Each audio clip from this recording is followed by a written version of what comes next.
Back to my YouTube channel Nikhil classes. मैं निखिल आज लेकर आया हूँ बायोलॉजी के एक बहुत ही महत्वपूर्ण टॉपिक ग्रंथि के बारे में।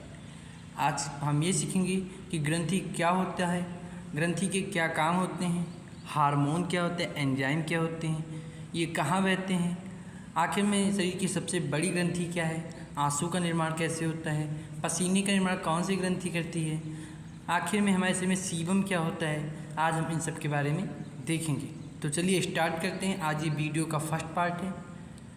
सबसे पहले ये सीखते हैं कि ग्रंथि क्या होती है। तो देखिए, ग्रंथि जो होती है ये कोशिकाओं का एक समूह होता है। जैसे आप लोग जानते हैं कोशिका क्या होता है। कोशिका शरीर की सबसे छोटी इकाई होती है। कोशिका की अगर बात करें तो देखिए, कोशिका यानी कि जिसे इंग्लिश में हम आप सेल बोलते हैं, सेल, ये क्या है, शरीर की सबसे छोटी इकाई। इसी से मिलकर हमारे पूरे बॉडी का निर्माण होता है। शरीर की सबसे छोटी इकाई ग्लैंड जो होता है, ग्रंथि, कोशिका जो होता है शरीर की सबसे छोटी इकाई होती है। और यही कोशिका जो होती है ये कोशिकाओं का ही समूह होता है। ग्रंथि जो होता है क्या है, कोशिकाओं का एक समूह होता है जो क्या करता है, जो खुले स्थान, जितने भी खुले स्थान हैं उनके साथ, खुले स्थान के साथ एक गोल संरचना बनाने के लिए कंधे से कंधा मिलाकर जुड़ा होता है। एक गोल संरचना बनाती हैं। और जैसे हमारा कंधा जुड़ा होता है हमारे शरीर से, ऐसे ही ये भी एक गोल संरचना बनाती हैं और ये कंधा से कंधा मिलाकर क्या होता है, जुड़ा होता है। और खुले स्थान, जो खुला स्थान होता है उसको हम लुमेन कहते हैं। क्या कहते हैं, लुमेन। तो अगर कोई पूछता है लुमेन क्या होता है, तो ग्रंथि जो है कोशिकाओं का एक समूह होता है जो खुले स्थान के साथ एक गोल संरचना बनाने के लिए कंधे से कंधा मिलाकर जुड़ा होता है, उसे हम लुमेन कहते हैं। ठीक, ग्रंथि के अंदर की कोशिकाओं को उपकला कोशिकाएं कहते हैं। उपकला कोशिका आप जानते ही हैं। उपकला कोशिका क्या होती हैं फिर आप पढ़ेंगे, हम जब कोशिका चैप्टर पढ़ाएंगे उपकला कोशिका के बारे में सीखेंगे। संयुक्त कोशिकाएं होती हैं, इन सब के बारे में डिटेल से चर्चा करेंगे। हम ये देखेंगे सोमेटिक कोशिका क्या होती है। ठीक है, तो ग्रंथि कोशिकाओं का एक समूह होता है जो खुले स्थान के एक गोल संरचना बनाने का काम करता है। ये कंधे से कंधा मिलाकर चलता है। इस खुले स्थान को लुमेन कहते हैं। ग्रंथि के अंदर की कोशिकाओं को उपकला कोशिका कहते हैं। हो सके तो आप इसका नोट्स खुद से बनाएं। आप जितना ज़्यादा बेहतर तरीके से नोट्स बनाएंगे आपको उतनी ही तरीके अच्छे से याद होगा। अगर आप अपना खुद का नोट बनाते हैं तो आपको बहुत अच्छे से तैयार रहेगा, वरना आप स्क्रीनशॉट भी ले सकते हैं। ठीक, तो हम देखते हैं ग्रंथि आखिर में ये कितने प्रकार की होती हैं। तो देखिए, ये जो ग्लैंड होती हैं 3 प्रकार की होती हैं। ग्रंथियाँ हमारी 3 प्रकार की होती हैं। एक तो एक्जोक्राइन, एक होता है इंडोक्राइन और दूसरा होता है मिश्र ग्रंथि। मिक्स्ड में क्या होता है कि एक्जोक्राइन और इंडोक्राइन दोनों मिक्स होता है। आधा एक्जोक्राइन होता है, आधा इंडोक्राइन होता है और दोनों मिलाकर ये बनता है मिश्र ग्रंथि। ठीक है, तो ये 3 प्रकार की ग्रंथि होती है। इसको हिंदी में बाह्यस्रावी बोलते हैं, इसको अंतःस्रावी और इसको मिश्रित बोलते हैं। यानी कि बाह्यस्रावी और प्लस, देखिए बाह्यस्रावी प्लस, देखिए यहाँ पे प्लस लगा देते हैं, जुड़कर क्या बनता है, मिश्रित ग्रंथि। यानी कि आधा गुण बाह्यस्रावी का होगा और आधा गुण किसका होगा, अंतःस्रावी का। ठीक है, तो इसी से मिलकर बनता है मिश्रित ग्रंथि। देखिए, जो आपका एक्जोक्राइन होता है, एक्जोक्राइन में एंजाइम बहते हैं। आप लोगों ने एंजाइम सुना ही होगा कि ये शरीर के पाचन में सहायता करते हैं, भोजन को डाइजेशन में सहायता करते हैं, हमारे लार में पाए जाते हैं।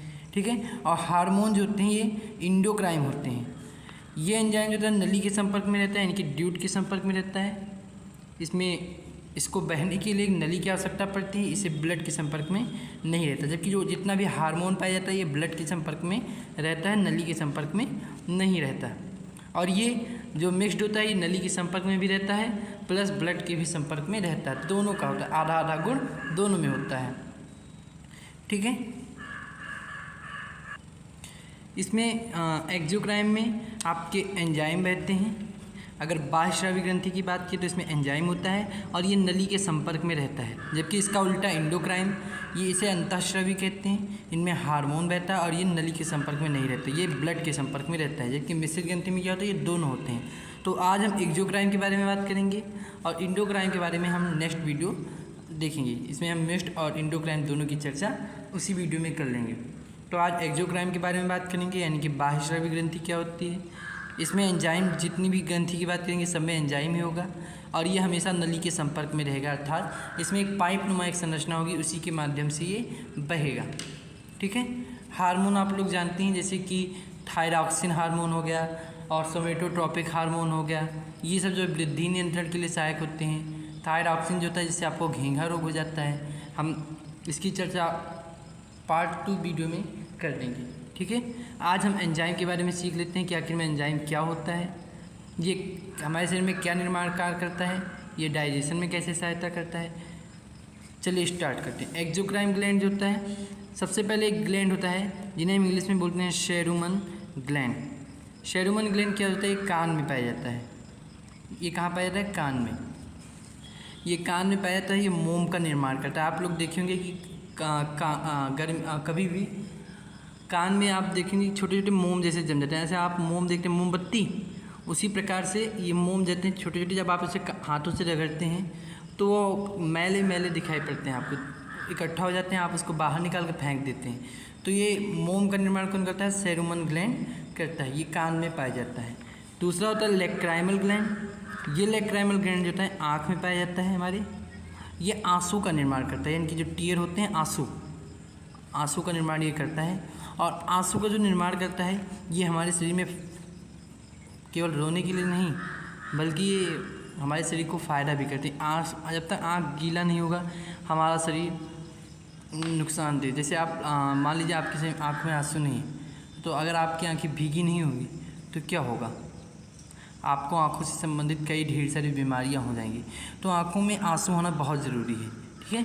ये देखिए, आँख में आंसू का निर्माण कौन करता है, लेक्राइमल ग्लैंड करता है। लेक्राइमल ग्लैंड का काम क्या होता है, आँख में आंसू का निर्माण करना, आंसू निर्माण करना। और एक होता है पंक्टम, जैसे आप दिखा देता हूँ यहाँ पे, इसे कोई आप आँख यहाँ पे है, आपका ये आँख है और ये सबसे कोने पे जो होता है ये पंक्टम होता है। आप आँख देखते हैं तो उसमें आंसू भरे होते हैं, आप जब आँख खोल के देखिए तो उसमें आंसू भरे होते हैं ना, तो यही कोने पे रहता है पंक्टम, आपका इन्हीं को हम बोलते हैं। ये देखिए पंक्टम जो होता है सबसे कोने पे होता है आँख के। ठीक है। तो आँख में आंसू का निर्माण लेक्राइमल ग्लैंड करता है, जबकि उसे इकट्ठा पंक्टम करता है, यानी कि ये टीयर स्टोर भी नहीं कहते हैं। ठीक है। पंक्टम आँखों को स्टोर करता है और निर्माण कौन करता है, लेक्राइमल ग्लैंड। ठीक है। फिर यही पंक्टम क्या होता है कि जब आँख में आंसू का निर्माण ज़्यादा हो जाता है या फिर ज़्यादा इसकी मात्रा हो जाती है तो इसको नाक में भेज देता है और नाक के जरिए क्या होता है, हमारे शरीर से बाहर भी निकल जाता है। फिर क्या होता है, आंसू में हमारे एक लाइसोजाइम नामक एंजाइम होता है। ये क्या काम करता है, कीटाणुओं को मारता है। जितने भी आँखों में कीटाणु पाए जाएंगे, गंदगी पाई जाएगी, उनको मारने का काम कौन करता है, लाइसोजाइम करता है। ठीक है। अभी तक हमने जितनी भी चीज़ें बात किया है, फिर शेरुमन ग्लैंड कान में जो मोम का निर्माण करता है, आंसू में लाइसोजाइम पाई, ये सब एंजाइम ही होते हैं। क्योंकि हम एक्सोक्राइन के बारे में बात करें, एक्सोक्राइन का अर्थ क्या होता है, एंजाइम। इसमें जितनी भी चीज़ें हम चर्चा करेंगे वो एंजाइम के बारे में होंगी। और ये जो भी चीज़ें पाई जाती हैं ये किसके संपर्क में होती हैं, नली के संपर्क में होती हैं। आपका चाहे शेरुमन ग्लैंड हो, आपका चाहे लेक्राइमल ग्लैंड हो, और आगे जो भी चर्चा करेंगे उन सब में क्या होगा, एंजाइम पाया जाएगा और प्लस ये नली के संपर्क में रहेंगी। इनका खुद का अपना एक अलग रास्ता होता है। ठीक। तो आपको इतना समझ में आए। अब हम आगे देखते हैं। देखिए तीसरा आता है आपका मीबोबियन ग्लैंड। ये देखिए मीबोबियन ग्लैंड में क्या होता है, ये भी हमारे आँख में पाया जाता है। ये देखिए आँख में पाया जाता है और ये काम क्या करता है, ऑयल का निर्माण करना, अर्थात कीचड़ का निर्माण करना। ये यहाँ पे काम क्या करता है, ऑयल, OIL, ये D हो गया था, ऑयल का निर्माण करना कौन करता है, मीबोबियन ग्लैंड। मीबोबियन ग्लैंड काम करता है आँख में आंसू का निर्माण, कीचड़ का निर्माण। ठीक है। आँख में कीचड़ का निर्माण कौन करता है, मीबोबियन ग्लैंड करता है। फिर आपका आता है स्वेट ग्लैंड। ये काम क्या करता है, पसीने का निर्माण, जो आपके पूरे शरीर से पसीने निकलता है, इन्हें हिंदी में हम श्वेत ग्रंथि भी कहते हैं, या फिर स्वेट ग्लैंड। ये आँख में पसीने का पूरे शरीर में पसीने का निर्माण करता है और इसमें एक नमक होता है जिन्हें हम लाइसोजाइम बोलते हैं। अभी आप लोगों ने पिछला दिखा था जब उसमें आँख में आंसू का निर्माण होता था तो उसमें भी लाइसोजाइम पाया जाता था। वो काम क्या करता था, कीटाणुओं को मारता था। ये थोड़ा नमकीन होता है। आप लोग कभी भी आपको पसीने का टेस्ट किए हो तो उसमें थोड़ा नमकीन टाइप का लगता है। क्यों? क्योंकि इसमें लाइसोजाइम पहले से प्रेजेंट होता है। ठीक। फिर आपका आता है सीबिकस ग्लैंड। सीबिकस ग्लैंड क्या होता है? इन्हें हम तेलीय ग्रंथि कहते हैं। ये नाक में पाया जाता है हमारे। ये काम करता है सीबम का निर्माण करना। आप लोग सीबम जानते हैं, जब कभी कभी आँखों पे आपके पपड़ी जम जाती है, वही पपड़ी जो होती है उन्हीं को हम सीबम कहते हैं। और इसका निर्माण कौन करता है? सीबिकस ग्लैंड करता है, ठीक है। फिर आपका आता है सैलिवरी ग्लैंड। सैलिवरी ग्लैंड क्या होता है? ये लार में पाया जाता है। आपका लार जो होता है ये पाचक एंजाइम का निर्माण करता है। पाचक एंजाइम यानी कि जो भोजन को पचाते हो, भोजन को पचाने के लिए सहायता करते हो, ठीक है। तो ये कौन काम करता है? सैलिवरी ग्लैंड करता है। फिर आपका जब हम आपको डाइजेशन सिस्टम पढ़ाएंगे तब उनमें इन एंजाइम के बारे में चर्चा एक बार कर लेंगे, ठीक है। फिर आपका आता है गैस्ट्रिक जो होता है, ये भी आपके डाइजेशन से संबंधित है। इन्हें जठर ग्रंथि हिंदी में कहते हैं। इनसे आपको एक रस निकलता है जिन्हें जठर रस कहा जाता है। ये भी डाइजेशन सिस्टम में पढ़ा देंगे आपको। यहाँ पे भी एक पाचक एंजाइम होता है। ये रेनिन और पेप्सिन, ये दो एंजाइम होते हैं। रेनिन और पेप्सिन जो होते हैं आपके दो एंजाइम होते हैं, इसे याद रखिएगा क्योंकि ये डाइजेशन सिस्टम में बहुत ही मदद करेगा। रेनिन का काम क्या होता है? दूध को प्रोटीन में बदल देता है, जबकि पेप्सिन जो होता है प्रोटीन को पेप्टोन में बदल देता है, ठीक है। और ये गैस्ट्रिक रोग हो जाता है, गैस्ट्रिक रोग में भी पाया जाता है। गैस्ट्रिक मतलब जब आपको गैस जैसी समस्या उत्पन्न हो जाए तब उसमें भी ये चीज़ पाई जाती है, ठीक है। फिर आपका आठवां आता है म्यूकस ग्लैंड। और म्यूकस ग्लैंड जो होता है ये म्यूकस निर्माण में सहायता करता है। तो आपको इतना समझ में आया? ये सभी जितने भी बात की थी सब ग्लैंड के बारे में था। और ये ग्लैंड जो हैं ये सभी चीज़ें नली में पाई जाती हैं। इनका खुद का एक रास्ता होता है जाने के लिए। ये एक प्रकार के एंजाइम हैं। फिर आपका लास्ट आता है, जो लास्ट बच्चा है ये आता है लीवर, यानी कि यकृत, ठीक है। लीवर जैसे आप यकृत के नाम से जानते हैं, इसको कभी कभी जिगर भी कहा जाता है। जिगर के टुकड़े हो तुम, कहते नहीं है। लीवर जो होता है इसमें हेपेटिक कोशिका पाई जाती है। जैसे अभी आपने पढ़ा, जब पहला चैप्टर वीडियो आपको दिखाया था तो उसमें आपने स्लेप्टिक कोशिका देखा है, ऐसी इसमें हेपेटिक कोशिका होती है। और ये जो होती है शरीर की सबसे बड़ी ग्रंथि होती है। आपका लीवर जो एक प्रकार की ग्रंथि है और ये शरीर की क्या है? सबसे बड़ी ग्रंथि होती है। ये बाह्यस्रावी ग्रंथि।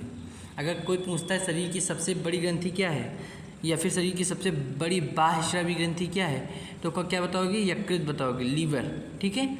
ये काम क्या करता है? क्षतिग्रस्त अंगों को स्वतः ठीक कर देता है।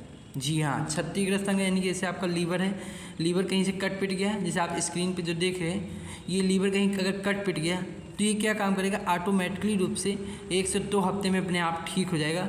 इसके अंदर ऐसा गुण होता है, ये अपने आप कुछ तत्वों को शामिल करके धीरे धीरे जल्दी फटाफट इसको क्या कर लेता है? सही कर लेता है, रिकवर कर लेता है। तो ये इसके अंदर एक गुण होता है। फिर ये काम क्या करता है? फाइब्रिनोजेन, प्रोथ्रोम्बिन, हेपेरिन, एल्बुमिन, इन सब का निर्माण करता है। हमने इन सब के बारे में चर्चा किया हुआ है कि फाइब्रिनोजेन, प्रोथ्रोम्बिन, हेपेरिन, एल्बुमिन क्या होता है। हेपेरिन हमने आपको बताया खून को जमाने में सहायता करता है, कि खून को बिना जमाए वो लगातार बहता रहता है। इन सब के बारे में हमने ब्लड चैप्टर में और ब्लड क्लॉटिंग नामक चैप्टर में हमने चर्चा किया है। उसका लिंक मैंने डिस्क्रिप्शन में दिया, आप देख लीजिएगा।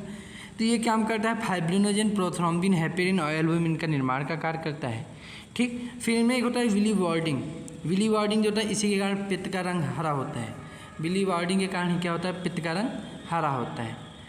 ये अमोनिया को बदल देता है यूरिया में, और ये दोनों हमारे लिए विषैले होते हैं। इसको शरीर से बाहर निकाल दिया जाता है, उत्सर्जित कर देता है, क्योंकि ये दोनों क्या होते हैं? वेस्ट मटेरियल होते हैं। ये दोनों अमोनिया भी होता है और प्लस यूरिया भी क्या होता है? वेस्ट मटेरियल होता है। फिर आपका आता है कार्बोहाइड्रेट। ये कार्बोहाइड्रेट जो हम लोग रोटी लेते हैं, अनाज लेते हैं, उसको कार्बोहाइड्रेट में बदल दिया जाता है शरीर में। फिर ये लीवर में क्या होता है? इसे फैट में बदल दिया जाता है, और यही फैट क्या होता है? कोलेस्ट्रॉल बन जाता है, जो हमारे लिए शरीर के लिए नुकसानदायक होता है। क्योंकि जितना कोलेस्ट्रॉल हमें चाहिए हमारा शरीर उसे पहले ही बना लेता है, हमें बाहर से कोलेस्ट्रॉल लेने की आवश्यकता नहीं होती है। जितना भी हम फैटी चीज़ खाएंगे वो तुरंत कोलेस्ट्रॉल में चेंज हो जाएगा, और कोलेस्ट्रॉल हमें बाहर से लेने की आवश्यकता नहीं होती है। फिर क्या काम करता है कि ये सर्वाधिक कोलेस्ट्रॉल, जितना ज़्यादा कोलेस्ट्रॉल होगा लीवर में क्या होगा? अवशोषित कर लिया जाएगा, एब्जॉर्ब कर लिया जाएगा, जिसके कारण क्या होगा? लीवर हमारा बहुत जल्दी ख़राब होता है। तथा ये जहर तथा शराब को भी नष्ट हो जाता है यहाँ पे। यहाँ पे जितनी भी जहर, शराब, लिक्विड चीज़ें आती हैं उसको अवशोषित कर लेता है। कौन? लीवर उसको क्या कर लेता है? एब्जॉर्ब कर लेता है। ठीक है। फिर ये भ्रूण अवस्था में, यानी कि भ्रूण अवस्था क्या होती है? जब कोई बच्चा माँ के गर्भ में पल रहा, पेट में हो, तो भ्रूण अवस्था में क्या करता है? आरबीसी का निर्माण करता है। आरबीसी अर्थात रेड ब्लड सेल का निर्माण करता है। और ये निर्माण कहाँ पे होता है? मीसोडर्म में होता है। और ये मीसोडर्म आपका लीवर में पाया जाता है। लीवर के मीसोडर्म में ये चीज़ें होती हैं। कौन सी चीज़ों का? आरबीसी का निर्माण। ठीक है। भ्रूण अवस्था में आरबीसी का निर्माण लीवर के मीसोडर्म में होता है। तो हमने आज इतना चर्चा किया। आप इसका स्क्रीनशॉट ले लें और बेहतर होगा आप नोट्स अपना खुद से बनाएं। चलिए एक बार फटाफट हम रिवीजन कर लेते हैं क्या होते हैं ये सभी चीज़ें। देखिए, हमने जैसे पढ़ा अभी कि पार्ट 1 में ग्रंथि के बारे में कि ग्रंथि कोशिकाओं का एक समूह होता है जो खुले स्थान के साथ गोल संरचना बनाने के लिए कंधे से कंधा मिलाकर जुड़ा होता है। इन्हीं को हम लूमेन कहते हैं। लूमेन क्या होता है? खुला स्थान होता है। ये 3 प्रकार के होते हैं, एक्जोक्राइम, इंडोक्राइम, मिक्स्ड होता है। एक्जोक्राइम में एंजाइम होते हैं, ये नली के संपर्क में बहते हैं, ब्लड के संपर्क में नहीं होता। जबकि इंडोक्राइम जो है इसका उल्टा होता है, ये ब्लड के संपर्क में होता है, हार्मोन बहता है, और ये अंता होता है। और ये बाह्य था, ये मिश्रित होता है, यानी कि इसमें आधा आधा दोनों रहते हैं। फिर एक्जोक्राइम के बारे में बात किया। सेरुमन ग्लैंड होता है, कान में पाया जाता है, मोम का निर्माण करता है। लैक्राइमल ग्लैंड होता है, आँख में पाया जाता है, आंसू का निर्माण करता है। पंगटम इसमें पाया जाता है, आँख के कोने का हिस्सा है। नाक आंसू को स्टोर करता है, आंसू को फिर नाक में भेज देता है ज़्यादा हो जाने पे। आंसू में लाइसोजाइम पाया जाता है, ये कीटाणुओं को मारता है, जितने भी हानिकारक तत्व शरीर में मौजूद होते हैं। फिर हमने देखा मीमोबियन ग्लैंड आँख में पाया जाता है, ऑयल यानी कि कीचड़ का निर्माण करता है। स्वेट ग्लैंड जो होता है ये पसीने का निर्माण करता है, इनमें नमक होता है, लाइसोजाइम ये नमकीन टाइप का होता है। सीबेकस ग्लैंड जो होता है तेलीय होता है, नाक में पाया जाता है, ये भी सीबम निर्माण करता है, नाक पे पपड़ी जम जाती है। सेलिवरी ग्लैंड जो होता है लार में पाया जाता है, पाचक एंजाइम का निर्माण करता है, ये आपको हम पाचक डाइजेशन सिस्टम में पढ़ाएंगे। गैस्ट्रिक जो होता है जठर ग्रंथि होती है, ये भी पाचक एंजाइम होता है। रेनिन और पेप्सिन इन सबको एंजाइम देता है। रेनिन जो होता है प्रोटीन बदल देता है दूध को, पेप्सिन जो होता है प्रोटीन को पेप्टोन में बदल देता है। म्यूकस जो होता है म्यूकस निर्माण में सहायता करता है। फिर हमने लीवर के बारे में देखा कि लीवर जो होता है शरीर की सबसे बड़ी ग्रंथि होती है, बाह्यस्रावी होती है, हेपेटिक कोशिका से बना होता है, क्षतिग्रस्त अंगों को स्वतः ठीक कर लेता है। यह फाइब्रिनोजन, प्रोथ्रोम्बिन, हेपेरिन, एल्बुमिन का निर्माण करता है। विलीवार्डिंग इसमें पाया जाता है, इसी कारण पित्त का रंग हरा होता है। अमोनिया को यूरिया में परिवर्तित कर देता है, ये कम हानिकारक होता है, बहुत जहरीला होता है। कार्बोहाइड्रेट को फैट में, फैट को कोलेस्ट्रॉल में बदल देता है।